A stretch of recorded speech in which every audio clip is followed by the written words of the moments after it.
नमस्कार बच्चों, मैं हूँ अर्चना चौधरी और आज आप अर्चना चौधरी हिंदी क्लासेस में सीख रहे हैं समास और उसके भेदों की पहचान। समास। समास दो शब्दों के मेल से बना है, सम और आस। सम का अर्थ होता है पास और आस का अर्थ होता है रखना, यानी पास रखना। अब पास किसे रखें? ये दो शब्द भी हो सकते हैं, शब्दांश और शब्द भी हो सकते हैं, और दोनों पद भी हो सकते हैं। ये किस प्रकार से होते हैं? देखिए, दो शब्दों का मेल समास होता है। कैसे? माता और पिता, ये दोनों क्या है? शब्द है। शब्दांश और शब्द का मेल भी समास होता है। कैसे? देखिए, शब्दांश क्या होता है? शब्द का एक हिस्सा, एक टुकड़ा, जो कभी उपसर्ग के रूप में और कभी प्रत्यय के रूप में आता है। उपसर्ग होगा तो वो शब्द के आगे लग जाएगा, प्रत्यय होगा तो वो शब्द के पीछे लग जाएगा। तो यहां जैसे देखो, बेशक, बेशक में क्या है? शक जो है वो शब्द है और बे क्या है? शब्दांश है, और ये क्या है? उपसर्ग है, क्योंकि ये शब्द के पहले लगा हुआ है। इस प्रकार से ये क्या हो गया? शब्दांश और शब्द, और ये बेशक क्या बन गया? समास। तो समास क्या हो गया? शब्दांश और शब्द का मेल। इसी प्रकार से दो पदों का मेल भी समास होता है। जैसे मैंने पहले भी आपको बताया है कि शब्द दो या दो से अधिक वर्णों के सार्थक मेल को कहते हैं। शब्दों को व्याकरण के नियम के हिसाब से हम वाक्य में प्रयोग करते हैं, तो वो क्या कहलाते हैं? पद। जैसे राम, कुत्ता, डंडा, मारा, ये क्या है? सारे शब्द हैं।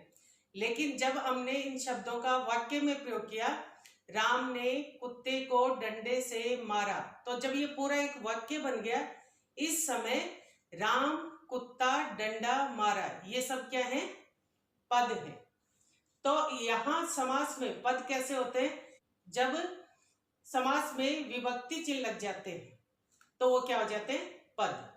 जैसे हथकड़ी है, ये क्या है? किससे बनी है? हाथों के लिए कड़ी, तो हाथ क्या है? पूर्व पद है, और इसके बाद क्या आ गया? विभक्ति चिन्ह। तो हथकड़ी जो बना वो किसका हो गया? हाथ और कड़ी, इन दोनों पदों के मेल से बना है। तो इस प्रकार से समास जो है वो दो शब्दों का मेल हो सकता है, शब्दांश और शब्द का मेल हो सकता है, या दो पदों का मेल भी हो सकता है। तो आपसे कोई परिभाषा पूछते हैं तो आप क्या बताएंगे? कि समास दो पदों का मेल है, या समास दो शब्दों का मेल है। अब देखिए, समास पद क्या होता है? जब दो या दो से अधिक जो शब्द होते हैं या पद होते हैं, उनको आप समास के नियम के हिसाब से बांध दोगे तो वो क्या बन जाएगा? समस्त पद। जैसे माता पिता, बेशक, हथकड़ी, ये सब क्या है? समस्त पद के उदाहरण है। अब इन समास को अगर आप अलग कर देते हो, किसके हिसाब से? समास के नियम के हिसाब से, तो वो क्या बन जाता है? समास का विग्रह। जैसे माता पिता, तो इसमें क्या लग गया? माता और पिता। बेशक, शक के बिना।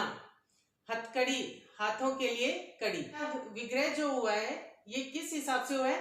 समास के नियम के हिसाब से, इसलिए ये क्या कहलाएगा? समास का विग्रह। समास के कितने भेद होते हैं? आपने बहुत सी प्रतियोगी परीक्षाओं में देखा होगा कि समास के 6 भेद सही किए हुए होते हैं। तो 6 कौन कौन से भेद माने गए हैं? अव्ययी भाव समास, तत्पुरुष समास, बहुव्रीहि समास, द्वंद्व समास, कर्मधारय समास और द्विगु समास। तो ये 6 भेद माने गए हैं, और उस हिसाब से प्रतियोगी परीक्षाओं में 6 समास के भेद सही किए गए। लेकिन कर्मधारय और द्विगु समास, इनको अब तत्पुरुष समास का ही एक भेद मान लिया गया है। वो किस प्रकार से?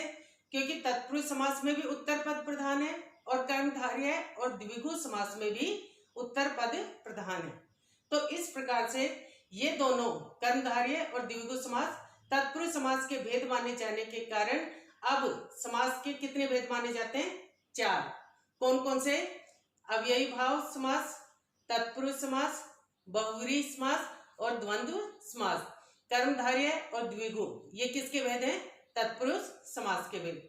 तो प्रतियोगी परीक्षा में अगर ये पूछा जाता है कितने भेद हैं, अगर ऑप्शन में 6 है तो आप 6 सही करोगे, और ऑप्शन में अगर 6 नहीं है और 4 है तो आप 4 सही करेंगे। कि अव्ययी भाव समास की परिभाषा देखिए। अब देखोगे अव्ययी भाव समास क्या है, पहला समास है, तो इसमें जो कुछ भी होगा वो सब कुछ पहला ही महत्वपूर्ण होगा। आपको पता है कि समास में 2 पद होते हैं, एक पूर्व पद और एक उत्तर पद। पूर्व पद यानी पहले जो शब्द लगता है और उत्तर पद यानी जो बाद में शब्द लगता है। तो इस प्रकार से अव्ययी भाव समास में जो पहला पद या पहला शब्द है वो ही महत्वपूर्ण होता है। की परिभाषा देखो, अव्ययी भाव समास जिसका पहला पद प्रधान होता है और पहला पद इसका अव्यय होता है। अव्यय क्या होता है, अव्यय, अ मतलब नहीं, व्यय मतलब खर्च, जिसमें किसी भी प्रकार का कोई खर्च नहीं होता। अब खर्च किस प्रकार से, कि शब्द जो लिंग और वचन के कारण कभी भी नहीं बदलते वो कहलाते हैं अव्यय। है तो ऐसे याद रखोगे कि पहला पद प्रधान होता है और पहला पद अव्यय होता है और विग्रह करने पर पहले पद का लोप हो जाता है। लोप यानी गायब हो जाता है और जब समास करोगे तो क्या होगा, पहला पद लग जाता है और वो पहला पद क्या होगा, अव्यय। अब देखेंगे कि इसकी पहचान कैसे करोगे आप कि ये अव्ययी भाव समास है या नहीं। आपको ये देखना है कि इसका पूर्व पद अव्यय होगा। इसमें देखिए पूर्व पद अव्यय होगा। अव्यय क्या होता है ये मैंने आपको बताया। तो जिसमें आज को कभी आपने आजी या आजे लिखा हुआ देखा है, नहीं देखा ना। तो आज क्या है, पूर्व पद है, यानी ये पहले आया है और इसमें किसी भी प्रकार का कोई परिवर्तन नहीं हो सकता, तो ये अव्यय है। तो अव्यय होने के कारण ये क्या हो गया, अव्ययी भाव समास। अब अगला देखो, अव्यय की आवृत्ति होगी। इसमें आवृत्ति मतलब एक ही अव्यय बार बार आए, जैसे जल्दी जल्दी, धीरे धीरे, ये सब क्या है, अव्यय है। तो ये जहां भी आ जाते हैं तो वो क्या होता है, अव्ययी भाव समास। जैसे ये देखो, धीरे धीरे, धीरे धीरे क्या है, अव्ययी भाव समास। तीसरा देखिए, इसमें पूर्व पद उपसर्ग होगा। तो आपको अगर पहचान करनी हो तो ये देखेंगे कि जिस भी समास में पूर्व पद उपसर्ग है तो वो क्या हो गया, अव्ययी भाव समास। इसमें संज्ञा शब्द की आवृत्ति भी होती है। तो जैसे मैंने आपको बताया कि इसमें अव्यय आता है पूर्व पद, लेकिन कई बार ऐसा भी होता है कि संज्ञा आता है लेकिन वो जब उत्तर पद के साथ मिलता है तो वह उसे भी क्या बना देता है, अव्यय बना देता है। आपने कभी भी रात रातों, रात रातें, रात राती ऐसे लिखा हुआ नहीं देखा होगा, तो ये क्या हो गया, अव्यय है। तो अव्ययी भाव समास हो गया। तो इसमें संज्ञा, रात दिन, ये सब क्या है, संज्ञा है और ऐसे शब्दोक्ति होती है तो वहां क्या होता है, अव्ययी भाव समास। आपने बहुत जगह देखा होगा, घर घर या पल पल, ऐसे शब्द जितने भी होंगे वो किस में आते हैं, अव्ययी भाव समास में। इसके पूर्व पद में यथा, भर, आ, निर, निस, बे, नी ऐसे शब्द आ जाते हैं तो वो वहां क्या होगा, अव्ययी भाव समास। तो आपको जब भी पहचान करनी हो तो आप या तो देखेंगे कि पूर्व पद अव्यय है या उसमें अव्यय की आवृत्ति होगी या पूर्व पद उपसर्ग होगा या संज्ञा की आवृत्ति होगी या पूर्व पद में इनमें से कोई भी एक शब्द होगा। जैसे देखो, यथा समय, समय के अनुसार, भर पेट, पेट भर के, आमरण मरण तक, निर्दोष, निर आ गया तो दोष के बिना, निसंदेह, संदेह से रहित, बेईमान तो ईमान से रहित। तो ये क्या हो गया, अव्ययी भाव समास के उदाहरण। तो यहाँ आपको अव्ययी भाव समास की परिभाषा, उसके उदाहरण और उसकी पहचान का एक आसान तरीका पता चल गया है। तो जब भी आप अव्ययी भाव समास देखें तो उसमें आप इन चीजों को देखकर उसकी पहचान कर सकते हैं। अब अगला देखिए, तत्पुरुष समास। तत्पुरुष समास क्या है, ये दूसरा समास है। तो दूसरा होने के कारण इस क्या होगा, दूसरा ही प्रधान होगा। जब आप इसका विग्रह करोगे तो उसमें विभक्ति चिन्ह का प्रयोग होगा। जैसे देखो, हथकड़ी, हथकड़ी किसका उदाहरण है, तत्पुरुष समास का। क्यों, क्योंकि इसमें क्या लग गया, हाथों के लिए कड़ी। जब आपने इसका विग्रह किया तो उसमें के लिए विभक्ति चिन्ह लग गया और वो क्या हो गया, तत्पुरुष समास। इसमें पहचान का एक आसान तरीका है कि इसका पहला पद या तो संज्ञा होगा या विशेषण होगा। संज्ञा क्या होता है, किसी का भी नाम, किसी भी व्यक्ति, वस्तु, स्थान आदि कोई भी नाम है, क्योंकि बच्चों इस संसार में ऐसी कोई चीज नहीं है जिसका नाम नहीं है, और जिसका भी नाम है तो वो क्या है, संज्ञा। क्योंकि संज्ञा का अर्थ ही क्या होता है, नाम। जैसे मान लो मेरा नाम अर्चना है, तो अर्चना क्या है, संज्ञा है। दिन, रात, हाथी, घोड़े, कुर्सी, मेज, ये सब क्या है, संज्ञा है। और विशेषण क्या होता है, जो विशेषता बताता है, अच्छा, बुरा, काला, छोटा, बड़ा, मोटा, हरा, लाल, नीला, ये सब क्या है, विशेषण। तो इसका पूर्व पद या तो संज्ञा होगा या विशेषण होगा। तो आप ऐसे याद रखेंगे कि पहले समास में पहला पद प्रधान और दूसरे समास में दूसरा पद प्रधान। अब इसके भेद कितने होते हैं, ये प्रश्न बहुत बार पूछा जाता है प्रतियोगी परीक्षाओं में।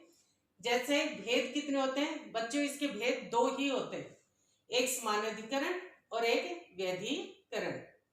और उपभेद कितने होते हैं, 8 कौन कौन से, वो देखिए।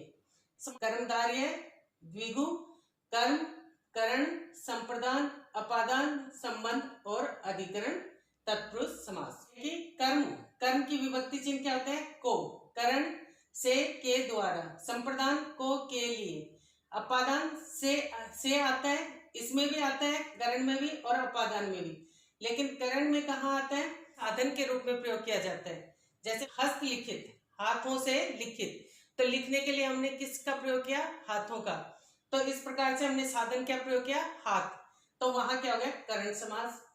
और जहां अपादान यानी अलग होने के भाव में आ जाए, तो जैसे हम कहें कि वह धर्म से विमुख हो गया, तो विमुख यानी अलग हो गया, पथ भ्रष्ट हो गया, तो पथ से अलग हो गया। ऐसे ही जैसे हम कहते हैं ना कि पेड़ से पत्ते गिर गए, तो पेड़ से पत्ते अलग हो गए, तो जहां भी से विभक्ति चिन्ह लग जाता है अलग होने के भाव में, तो वो क्या होगा, अपादान तत्पुरुष समास। संबंध काके की और अधिकरण में पर, ये विभक्ति चिन्ह कब लगते हैं, जब आप विग्रह करते हो। अब इनकी परिभाषाएं देखिए कि जिस समास में विभक्ति चिन्ह को का लोप हो जाता है तो वो क्या कहलाएगा, कर्म तत्पुरुष समास। लेकिन आप इसकी परिभाषा ऐसे भी दे सकते हो कि जिस समास में विग्रह करते समय को विभक्ति चिन्ह लग जाता है तो वो कर्म तत्पुरुष समास। तो ये चीजों का ध्यान रखें। ऐसे ही करण में जिस समास में विग्रह करते समय से के द्वारा विभक्ति चिन्ह लग जाते हैं वो करण तत्पुरुष। जिस समास में को के लिए विभक्ति चिन्ह विग्रह करते समय लग जाते हैं वो संप्रदान तत्पुरुष। जिस समास में विग्रह करते समय से अलग होने के भाव में विभक्ति चिन्ह लग जाते हैं तो वो अपादान तत्पुरुष समास। जिस समास में काके की विभक्ति चिन्ह विग्रह करते समय लग जाते हैं तो वो संबंध तत्पुरुष। और जिस समास में पर विभक्ति चिन्ह लग जाते हैं विग्रह करते समय तो वो अधिकरण तत्पुरुष समास। इनके उदाहरण देखिए। शरणागत, अब इसका विग्रह करोगे तो क्षण को आगत, तो को विभक्ति लगी तो कर्म तत्पुरुष। रेखांकित, रेखा से अंकित, क्योंकि अंकित करने के लिए हमने साधन का किसका प्रयोग किया, रेखा का, तो ये क्या हो गया, करण, करण तत्पुरुष समास। रसोई घर, विग्रह करिए, रसोई के लिए घर, तो के लिए आ गया विग्रह करते समय तो ये संप्रदान तत्पुरुष। धर्म से विमुख, विग्रह किया तो इसमें से विमुख यानी अलग हो गया, तो अलग होने के भाव में यहाँ से लग गया तो ये अपादान तत्पुरुष। गुड़ दौड़, घोड़ों की दौड़, विग्रह किया तो की लग गया तो ये संबंध तत्पुरुष समास। सिर दर्द, सिर में दर्द, तो में पर लग गया तो क्या हो गया, अधिकरण तत्पुरुष समास। बहुव्रीहि समास, बहुव्रीहि समास क्या होता है कि इसमें तीसरा पद प्रधान होता है, यानी न पहला पद प्रधान न दूसरा बल्कि कोई अन्य पद प्रधान। इसको ऐसे याद रख लोगे कि अव्ययी भाव समास पहला समास है तो उसमें पहला पद प्रधान, तत्पुरुष समास दूसरा है उसमें दूसरा पद प्रधान, और बहुव्रीहि तीसरा समास है तो इसमें तीसरा पद प्रधान है। अगला पॉइंट देखिए। सभी पौराणिक नाम, पौराणिक क्या है, जैसे देवी देवताओं के नाम हैं तो वो सभी किस में आते हैं, बहुव्रीहि समास के उदाहरण है। जैसे एक दंत है, एक दंत किसके लिए प्रयोग किया जाता है, गणेश जी के लिए, तो उनका नाम पौराणिक है इसलिए वो बहुव्रीहि समास का उदाहरण है। नीलकंठ, नीलकंठ सिर्फ किसके लिए प्रयोग किया जाता है, शिव जी के लिए, तो वो भी क्या है, पौराणिक है, तो बहुब्री समास है। इसी प्रकार चतुर्भुज, चतुर्भुज क्या है, विष्णु जी के लिए प्रयोग किया जाता है, इसलिए वो भी पौराणिक है, तो बहुब्री समास है। जितने भी योग रूढ़ शब्द हैं, योग रूढ़ शब्द क्या होते हैं, जो दो शब्दों के योग से बनते हैं और किसी विशेष के लिए प्रयोग किए जाते हैं। जैसे एक दंत है, एक दंत, एक और दंत दो शब्दों के योग से बना है, लेकिन विशेष यानी गणेश जी के लिए प्रयोग किया जाता है। तो ऐसे शब्द योग रूढ़ जितने भी शब्द के उदाहरण होंगे तो वो सभी किस में आएंगे, बहुब्री समास में। जब इनका विग्रह किया जाएगा तो उसमें या तो लग जाएगा जिसका, जिसकी, वाला, वाली। जैसे तिरंगा है, तीन रंगों वाला, तो वो किस में आ गया, बहुब्री समास में, तो वहां वाला लग गया। इसी प्रकार एक दंत, एक है दंत जिसका, नीलकंठ, नीला है कंठ जिसका। चतुर्भुज, चार है भुजाएं जिसकी, तो जिसका, जिसकी, वाला, वाली लग जाता है जब इसका विग्रह किया जाता है। तो ये सभी उदाहरण किसके हैं, बहुब्री समास के। क्यों, क्योंकि इस समास में आपको पता है कि तीसरा पद प्रधान होता है, ना एक प्रधान है न दंत प्रधान है, बल्कि गणेश जी प्रधान है। तो ये सिर्फ गणेश जी के लिए प्रयोग किया जाता है, किसी विशेष के लिए प्रयोग करने के कारण ये किस में आ गया, बहुब्री समास में। अब आप देखोगे कि कई बार क्या होता है, एक ही समास कई समासों में गिना जाता है। जैसे नीलकंठ है, आपने पढ़ा है विशेषण और विशेष्य जहां भी होते हैं तो वो क्या होता है, कर्मधारय समास। तो नीलकंठ में क्या है, नील, नीला विशेषण है, कंठ विशेष्य है, तो इस प्रकार से ये कर्मधारय समास का भी उदाहरण है। इसी प्रकार चतुर्भुज, चतुर्भुज में क्या है, पूर्व पद संख्यावाची है, चतुर मतलब चार, तो इस प्रकार से ये द्विगु समास का भी उदाहरण है। लेकिन बच्चों ये विशेष रूप से आपको ध्यान रखना है, जहां भी कोई बहुब्री समास का उदाहरण आ गया तो आप सबसे पहले उसमें बहुब्री समास ही टिक करोगे। लेकिन अगर बहुब्री समास नहीं है तो चतुर्भुज में आप द्विगु समास लगा सकते हो और नीलकंठ में कर्मधारय समास लगा सकते हो। अब देखिए द्वंद्व समास, दोनों पद इसमें प्रधान होते हैं। पहले में पहला पद प्रधान, दूसरे में दूसरा, तीसरे में तीसरा और चौथे में दोनों ही पद प्रधान होंगे। अब द्वंद्व समास में क्या होगा कि दोनों पद विलोम होंगे। विलोम क्या, जैसे अच्छा बुरा, तो आपने इसका विग्रह किया तो ये क्या हो गया, अच्छा या बुरा। ये वैकल्पिक द्वंद्व समास का उदाहरण है और जब आप इसका विग्रह करते हो या अथवा लग जाता है। अब अगला देखेंगे, दोनों पद एक दूसरे के पूरक होंगे। पूरक यानी एक के बिना दूसरा अधूरा होगा। जैसे ये देखो, भाई बहन, भाई के बिना बहन अधूरी है। माता पिता, वो भी इसी के उदाहरण आते हैं।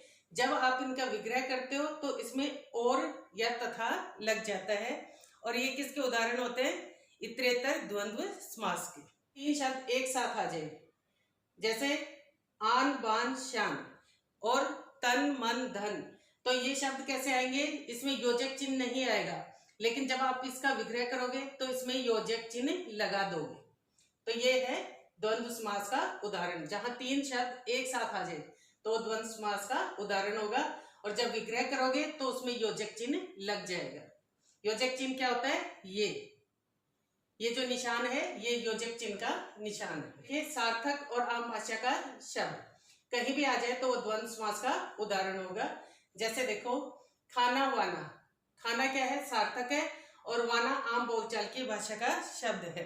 कई बार बोल जाते हैं ऐसे, रोटी छोटी, घर वर, तो ये सब किसके उदाहरण है, द्वंद्व समास के। और इनका जब आप विग्रह करोगे तो इसमें आदि और इत्यादि लग जाएगा। इसमें दोनों ही पद या तो संज्ञा होंगे या सर्वनाम होंगे या क्रिया होंगे या विशेषण होंगे। संज्ञा क्या होती है, किसी का भी नाम है।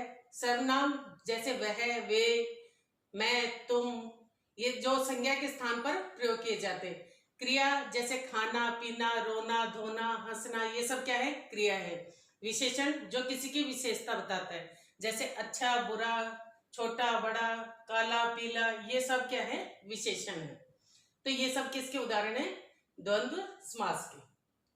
अगला देखो, 1 से 9 की संख्या, 1 2 3 4 5 6 7 8 9 और 10 के गुणज, 10 के गुणज यानी 10 गुणा 1 10, 10 गुणा 2 20, 30 40 50 60 100 1000, इन संख्याओं को छोड़ दोगे तो वो बाकी सारी संख्याएं जो हैं वो द्वंद्व समास का उदाहरण होंगे।